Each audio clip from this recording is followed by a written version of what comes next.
Good evening and welcome to the Chrissy B Show. Now we're going to be talking all about arguments today. And although they're very painful and unpleasant, they're very common in all kinds of relationships. But if you're around regularly, it can have a very, very negative effect on you and your relationship. So even if you believe you are right, most of the time, arguing is definitely not the answer.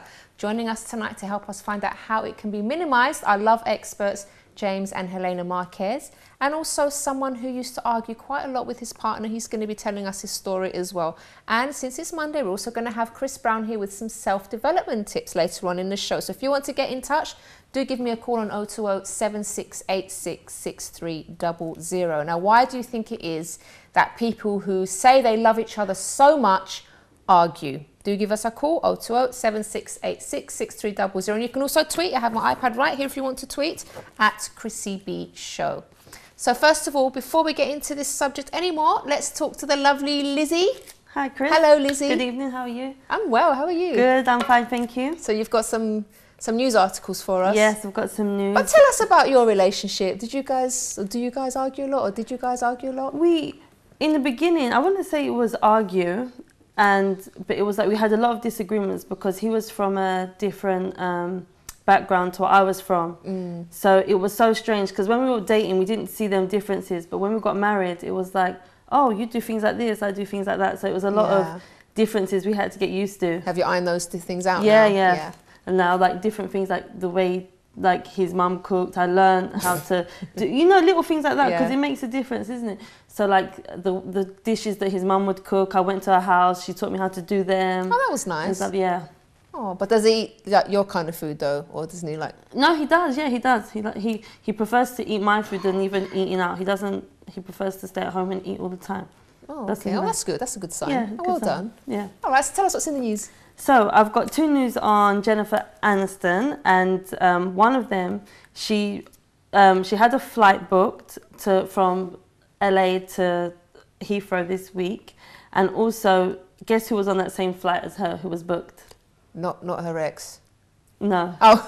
And yeah. Oh dear. Angelina Jolie. Ooh. How strange is that? Imagine they both probably booked the same first time. class, which doesn't have that many seats anyway. It was first class, yeah. Oh no, of course it was. Yeah. They're not going to be in economy, are they? Economy. With the what I won't say. And they narrowly missed each other. They said. God. Oh, they didn't see each other. No, that would have been awkward. Fun. Yeah. It'd be too awkward, isn't it? Oh gosh. So yeah, thank God. I think Brad Pitt was like, I don't think he cares actually. No, I think they do.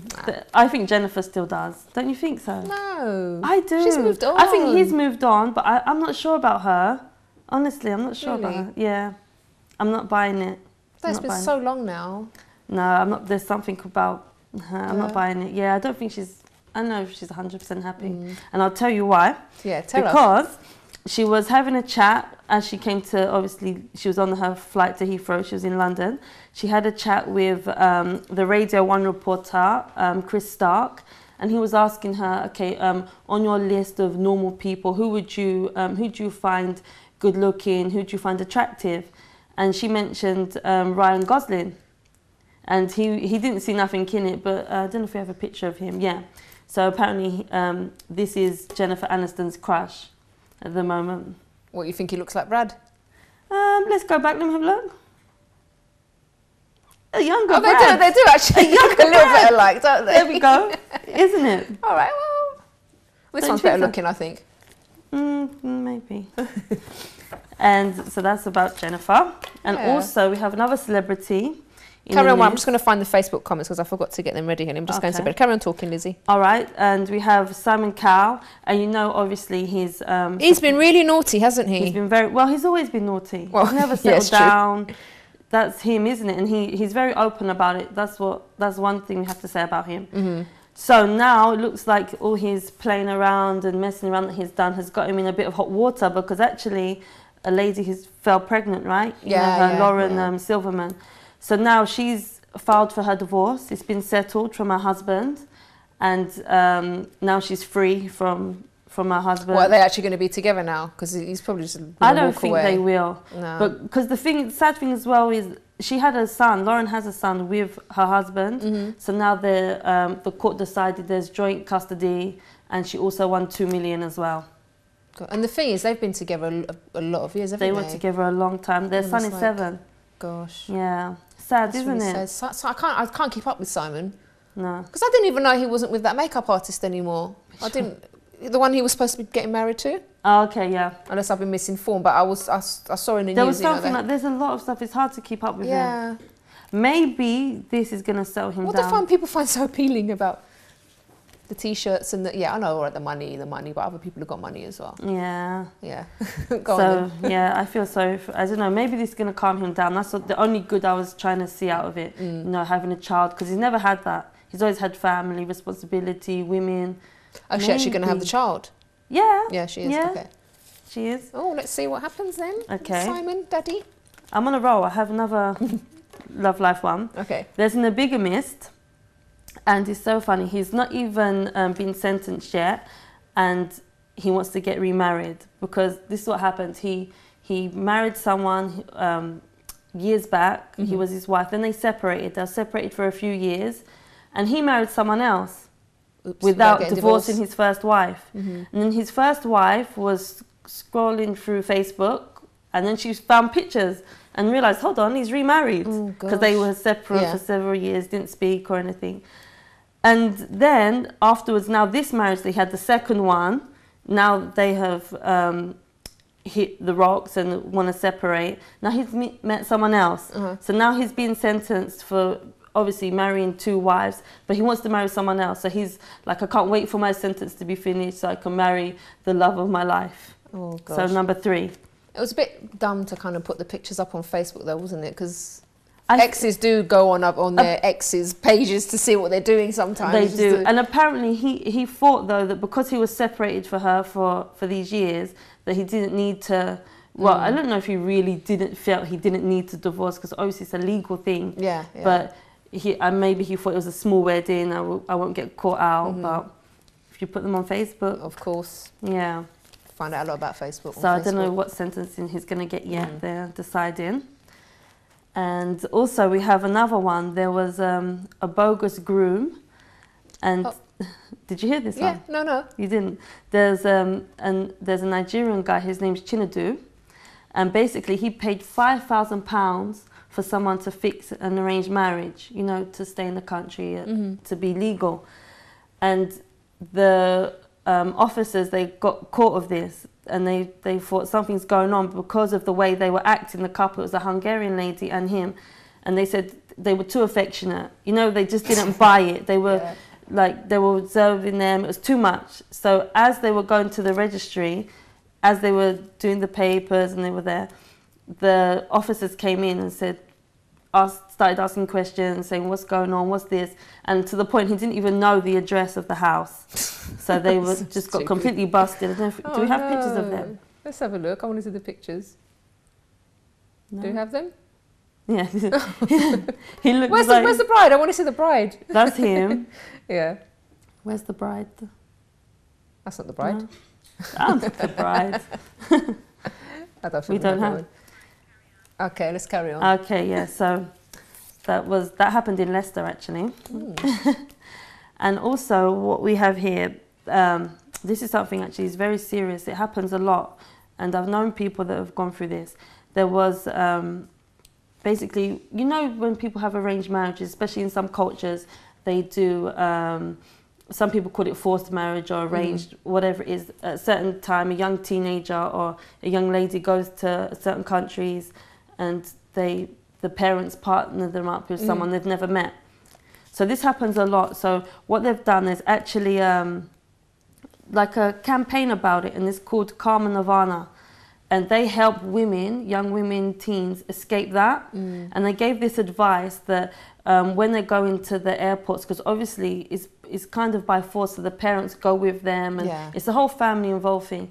And they advise the young girls to put spoons or something metal in their clothing, so that when they're trying to pass through security, the beepers go off. Yeah. And then obviously when that happens, the security have to take them away at the airport and search them. And apparently when they do this, when they're removed from like their parents and everything, they run for it. Okay. They absolutely run for it, because it's not what they wanted. They don't want to be forced to marry someone. That's a good idea, isn't it? I think it's the only good. thing They is have we've just told all the parents now that want to do these things, so they're going to be looking for spoons and stuff. Thanks for that, Lizzie. Yeah, sorry about. But look, honestly, it's a group. It's called Karma Nirvana, and they just help women like that who have been forced into marriages and it's an awful thing, actually. I'd really like to cover a show on that one day, and if there's any experts that know anything about this subject, and it happens more than you think. Like it really does. I remember when I was growing up, there's a few cases like it among my friends, my neighbours, and it was going on. And so it is really something that does happen. People don't see it. I'm definitely going to do a show on that. Lizzie, we've run out of time. Thank you so much. Okay. We've got a few more of you next time. That's all right, next time. Thank you so much. Pleasure. And after the break, we're going to be speaking to our love experts and talking about more why people argue even though they love each other. And I've got quite a few Facebook comments to read out here by people that wanted to get involved. And if you want to give your opinion as well about why people argue so much even though they love each other, you can give me a call on 020 7686 6300 and even tweet on @Chrissy B Show. So join us after this.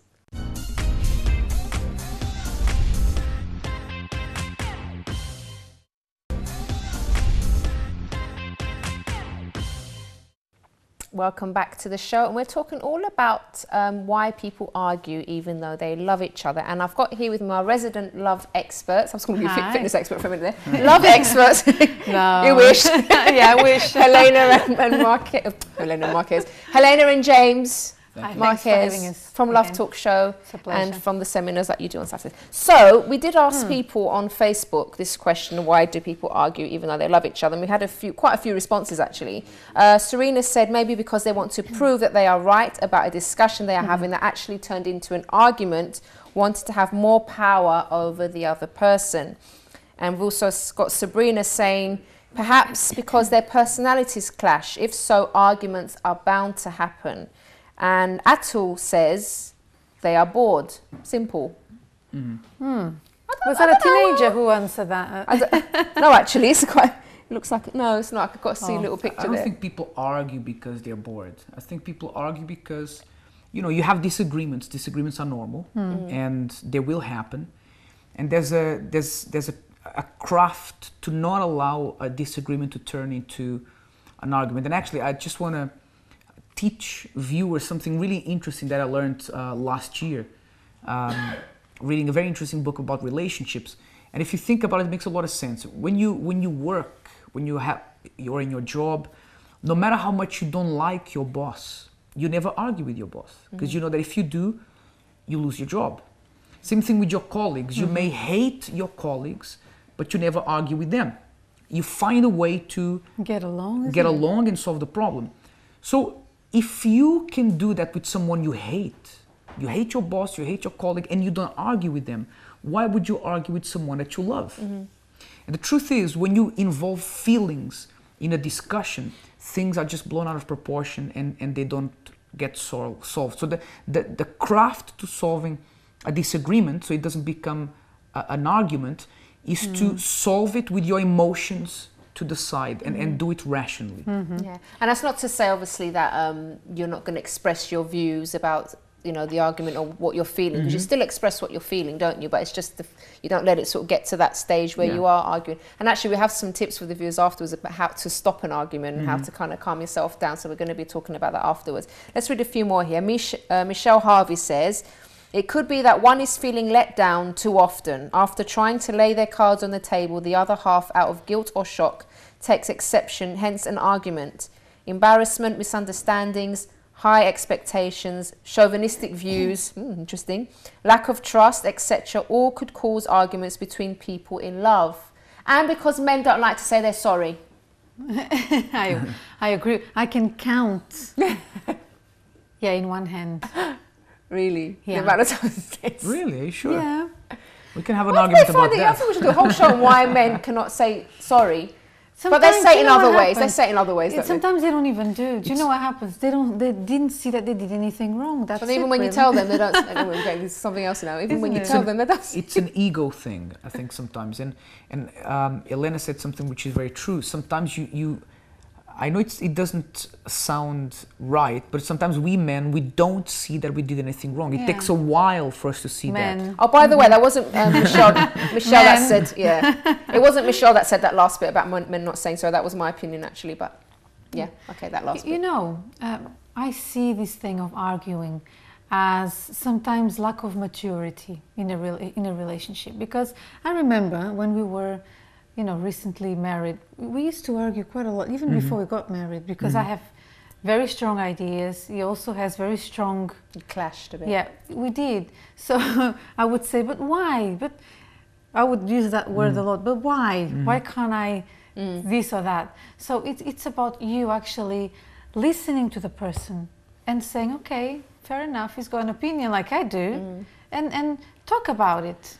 Not argue about it, but talk about it. And you know, Chris, people usually argue about two different kinds of things. Either a situation that came up and you argue about that, or you argue about repetitive things that you do repetitively that annoy the other person. So I remember in the beginning, it really used to get me angry that Helena criticized my driving. If I was driving too fast, too slow, didn't indicate. It's because I was feeling sick. Yeah, it was a problem.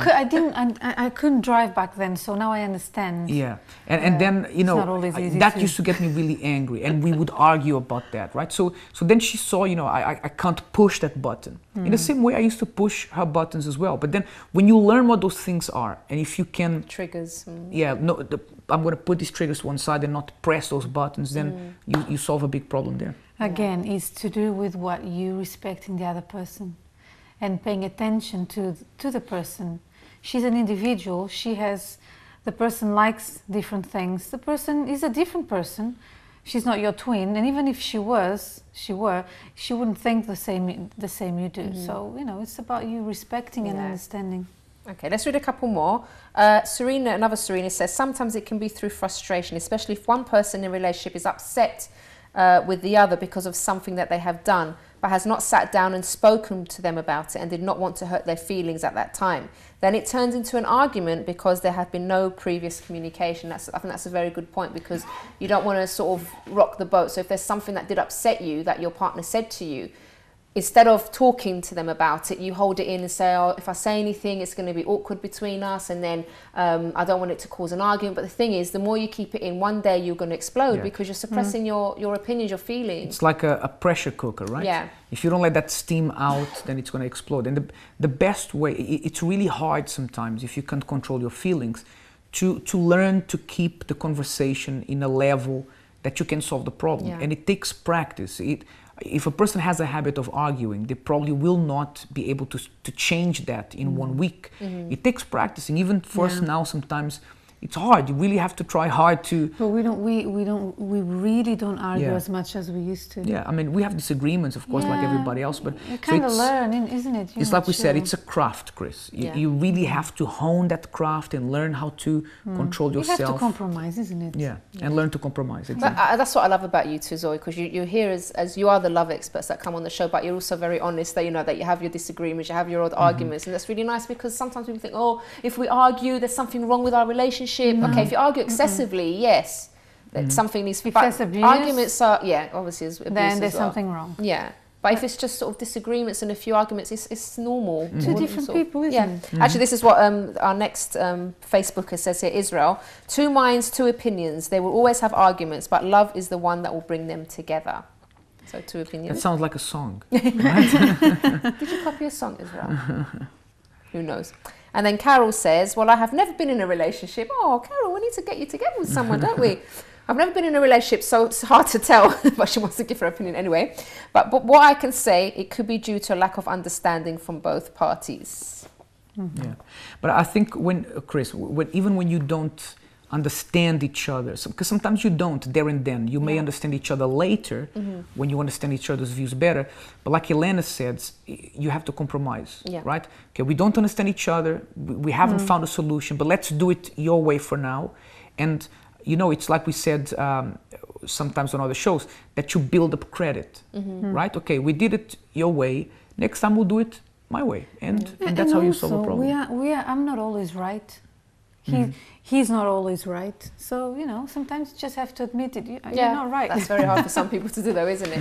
Now, I think one thing that we definitely have to talk about just before we go to the break, another huge cause of arguments is if the person or both of you have baggage already, that you have certain problems that are going on. So, for example, in my case, I'm sure, you know, if you've watched the program before, I've spoken about this before, how I used to be with my then boyfriend. I used to argue so much with him and lose my temper and be violent towards him because I was going through my own issues with depression and things like that. So I would take it out on him. So it wasn't that the problem wasn't between us in a sense. It wasn't that we didn't like each other or anything like that. It's because of the problems that I was going through. He had his own issues in his family with alcoholics and you know, his family being alcoholics and all that kind of stuff. So he hated being at home. So obviously two disasters get together, you're bound to get arguments. So, but the thing is, when we both worked on ourselves, the relationship naturally changed. I solved my issues, he got help for his issues. And when we got to get it, so it wasn't like the arguments were caused by outside external things, not to do with the relationship itself. So if you are going through arguments, check what's going on in your life, in his life or her life.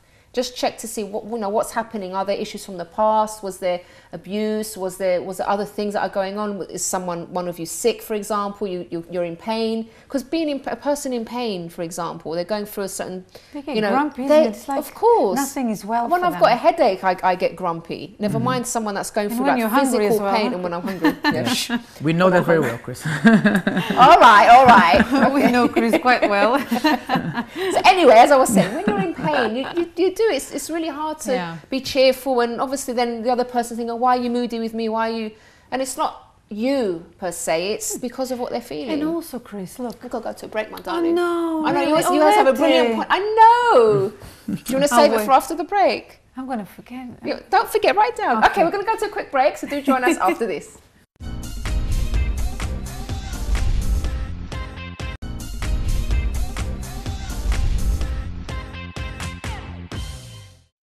Welcome back to the show where we're talking all about arguments. Yes. And why people argue when supposedly they love each other. But we have a guest here today called Jay, who got married not really loving his partner because it was an arranged marriage. Is that correct, Jay? Yeah, it was an We're going to say no then. Got the wrong guest on. Not that I don't know the person completely and, you know, I just get married and force and get married like that. No. We met. It wasn't a forced one, it was arranged by your families and stuff. Family, you know, join together and say, you know, look at the girl and, you know. But did you love her though? Were you attracted to her when you saw her? Yeah, there's something about something that, you know, you're gonna like. It's not totally doom. So yeah. But did she like you? Do you know? Otherwise, I would not have carried on from there. Yeah, of course. I would have stopped everything. Okay, but what about the love, though? The love was not, especially at the beginning, was not there. Yeah. Well, we. But weren't you scared to like go into a relationship not loving the person? No, but I mean, you know, you have like facing a stigma in life, you know, that you have to have a relationship, you have, you know, to get your status in life and all these things. And that's why, you know, I think we go into a relationship. Yeah, so you wouldn't be alone, you wouldn't be single. Have someone in life, otherwise it looks bad. Now, the two of you did start arguing quite a bit, didn't you? Can you tell us a bit about that? Yeah. I don't really know why we were arguing, but we were. Probably because you didn't love each other, maybe, at the beginning. Yeah, it could be a mixture of things. Yeah, we were trying to, probably through that as well, now trying to know each other. And sometimes, you know, our points was not sort of, you know, approved. And it turned into an argument. But did you have time to kind of like get to know each other a bit before you got married? Was there that period of talking and going out together and stuff like that? Or was it, no, we're going to get married, that's it? We had time, but not enough time. How long did you have? Especially when it's an arranged marriage. You know, we haven't spent time like sort of, you know, years and years together before then we got married. We spent about a year. But I don't think it was enough because I was abroad. Oh. and she was, you know, in a different place, and I was in a gosh, different place. So you didn't really know each other then? It was only letters, you know, Yeah. nice handwriting, you know, I could read the, you know. And Must she have been was- quite a while ago if it was letter writing, not emails and stuff, Yeah. on Skype and all that stuff. Yeah, those were the time, you know, there's nothing like that anymore. Yeah. Letter writing and all that, but we were using that. That was our means of communication. Now, so hearing what you're saying there, Jay, most people would come to the conclusion that your relationship was just doomed because you arranged marriage, didn't really love each other, were arguing quite a lot, but yet you managed to turn the relationship around, which is great news because that's very sort of rare for that to happen under those circumstances. So you turn the relationship around, you fell in love. Do you love each other now?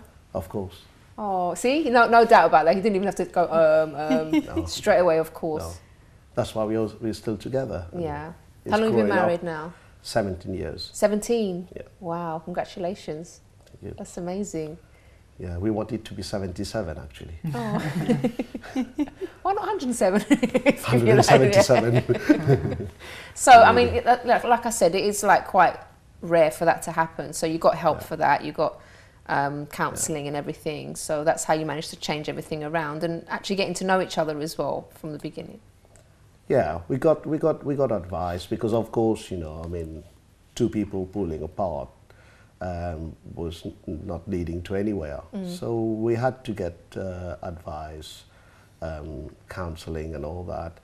And also, I mean, the thing about arguing is that at the end of it, I think you would agree with me that we both feel bad. Yeah.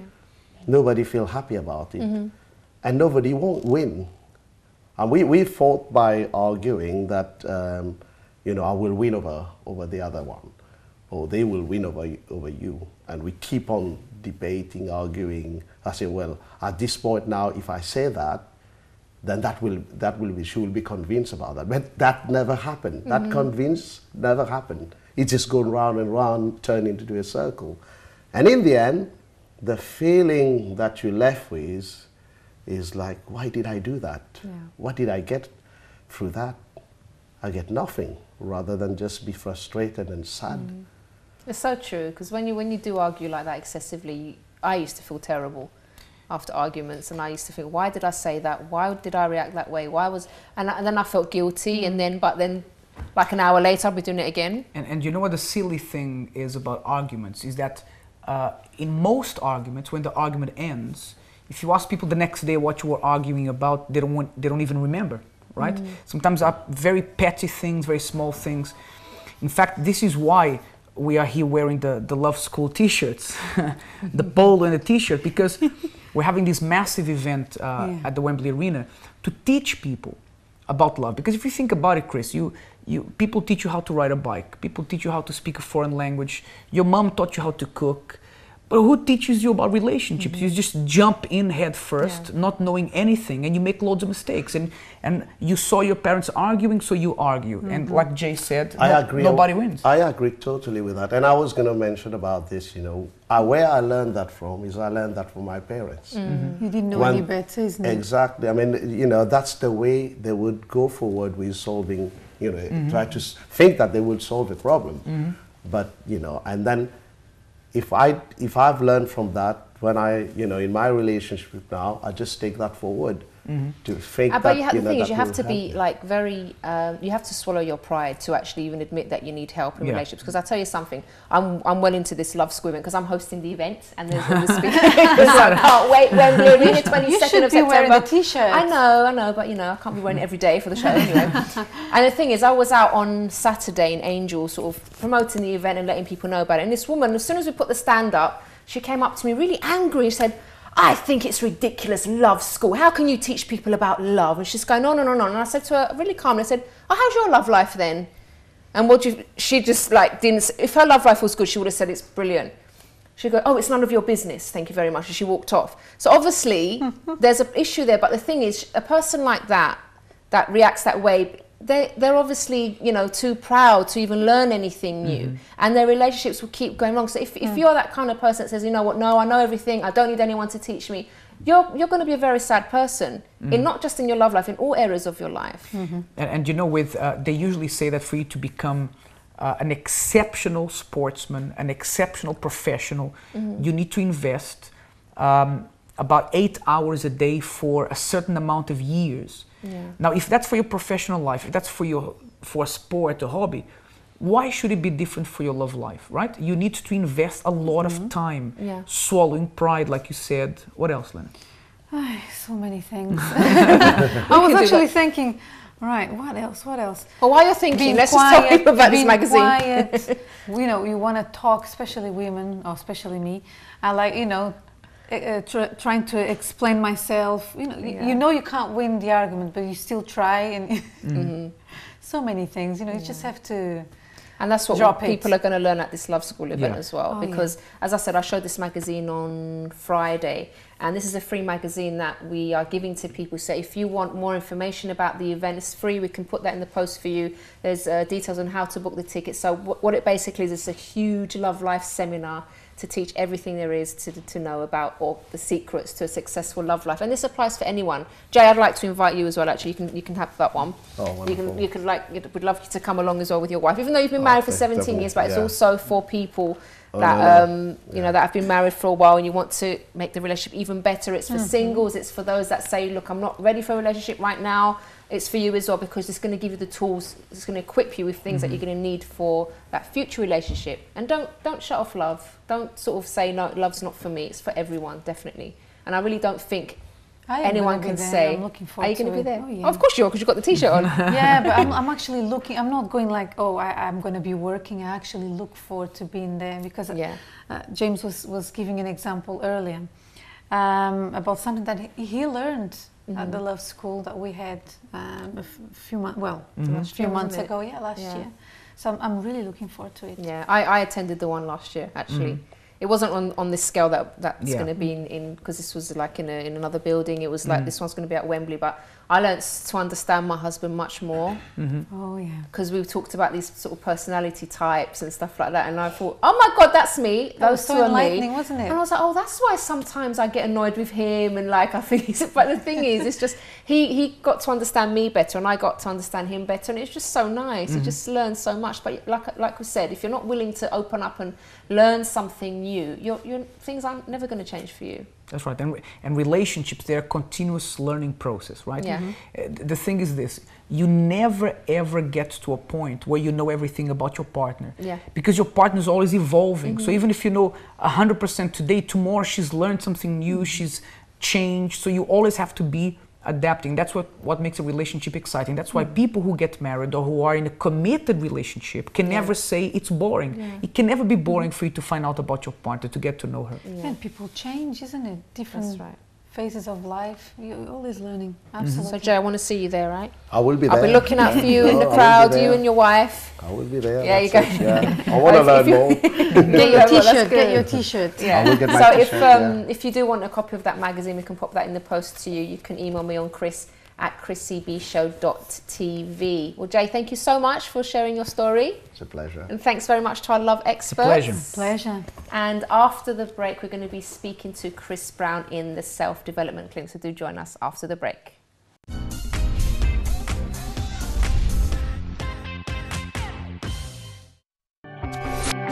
Hello friends, Chris and I will be back in London for what we call the Love School.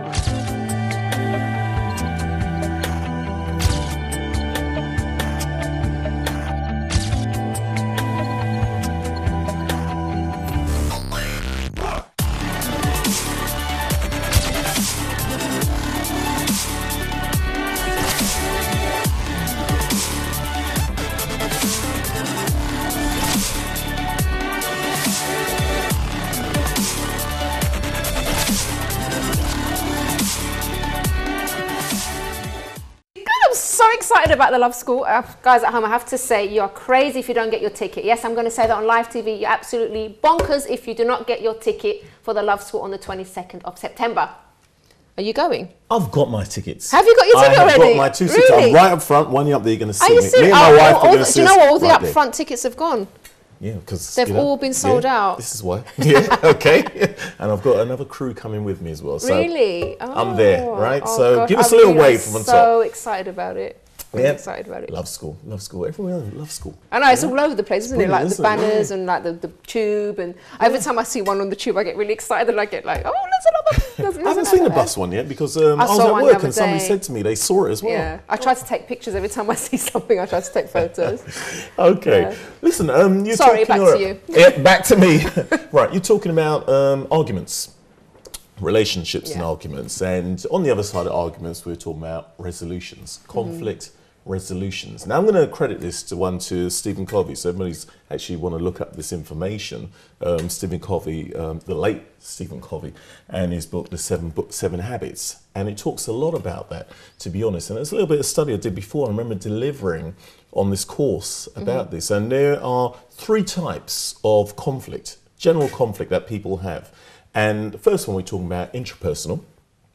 Then we're talking about interpersonal, and then we're talking about intergroup, which I'm actually going to break down and talk Please about. translate. Right, okay, here we go. I'll translate it now. Right, I'll say the first one, intrapersonal, right?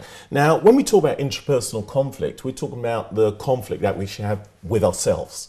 Right, the sort of conflict when we got to make a decision. Do we do this? Do we go here? I don't know what I'm going to do. Now, the thing that happens with that is we get so confused and so frustrated that we start taking out on those around us. And that sort of thing, you go up to someone and say, how are you doing this? And they're not feeling good, and it feels as if they're doing it to you. It starts to overspill, right? You've got to be very much aware of that. That's intrapersonal, okay? Now, interpersonal, this sort of conflict is to do with groups instead.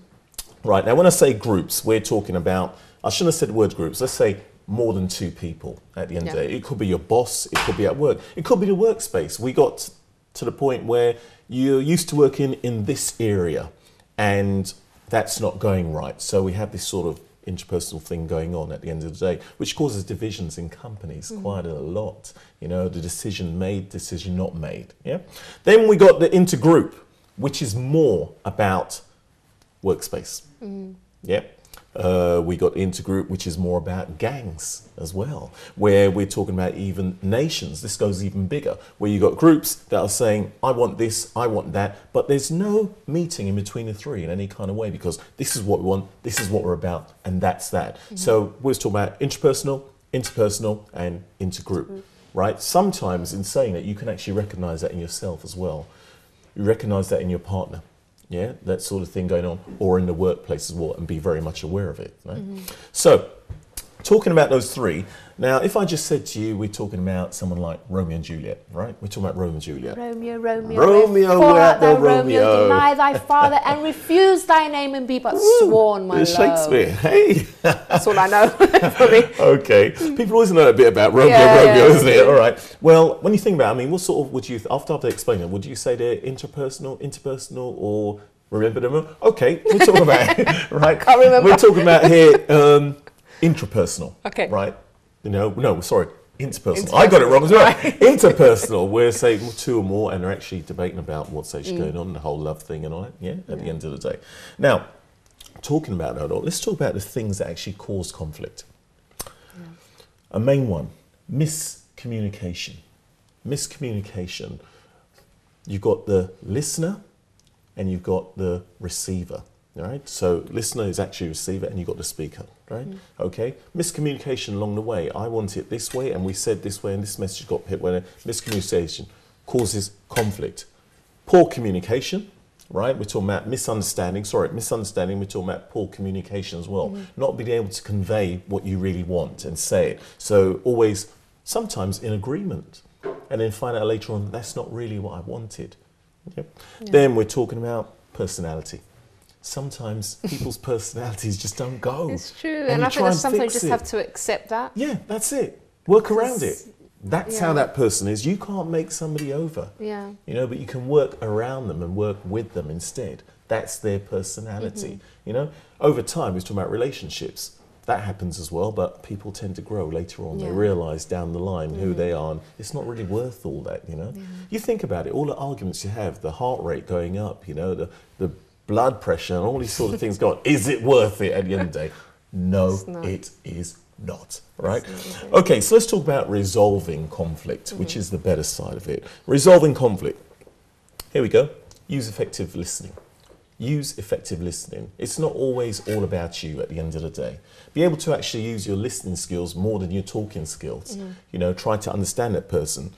Other one, put yourself in their shoes. If you can put yourself in somebody's shoes and see their point of view, you might have a better understanding.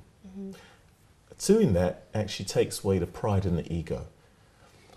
People are very standoffish because of their pride and ego. Sometimes you know that person actually has a point, but my pride and ego will not allow me to say sorry or admit to it in any kind of way. It's true. So It's like when you're in a heated argument and then you're thinking, uh-oh, I'm actually wrong, but let me just carry on anyway because I don't want to lose face. Exactly. Oh my gosh. Okay, here we are.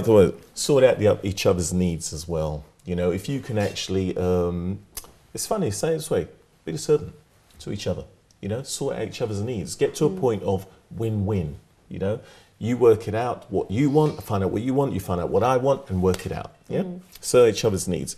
Another one, fact from fiction. Fact from fiction. The story went like this and it blew up into that story at the end of the day. Had nothing to do with that at all, right? So fact from fiction. Sort out the facts from the fiction. And many times when we want our way, we do actually have the fiction that comes along with it. We start to actually believe it. Sort out the facts from the fiction. Key one, take time out to breathe. Take time out. It's no sense really going to full argument, stand there and blow up over it. Maybe just walk out, take a little while, take apart from each other, have time to think about it, then come back and resolve it at the end of the day. That could be in personal relationship, it could be in work, it could be anything. Take time out. When I say take time out, I'm not talking about how some people do, I'm going to take a week out from them and take a break. Yeah, I'm talking about literally that time, take a breather before you actually start reacting, right? Look for options. There are always many options around to have an agreement. But when you are fixed with your pride, you can't see those options. You're blurry-eyed and you're thinking, this is it, it's my decision, this is my position on it, and I want to win. It's not about that. Look for the options, get to a win-win situation. We need to resolve all this. Yeah? Okay? And so overall, conflict resolution. There we go. Thank you so much, Chris. Thank you. That was great. And actually, there was something, we didn't actually get a chance to talk about sort of ways to keep calm. I'm going to think that's going to be a whole other show. But have you noticed, for example, that if you're, for example, in a heated argument with someone else, and you realise that maybe someone's coming or someone's knocking at the door, immediately you find a way to calm down, don't you? You don't just... So if you... Some people say, oh, I can't control myself. When in fact, it's not actually true because you can. Because when people come into the room or something, immediately you calm down and you try to kind of, you know, hold it in. So you can actually stop yourself.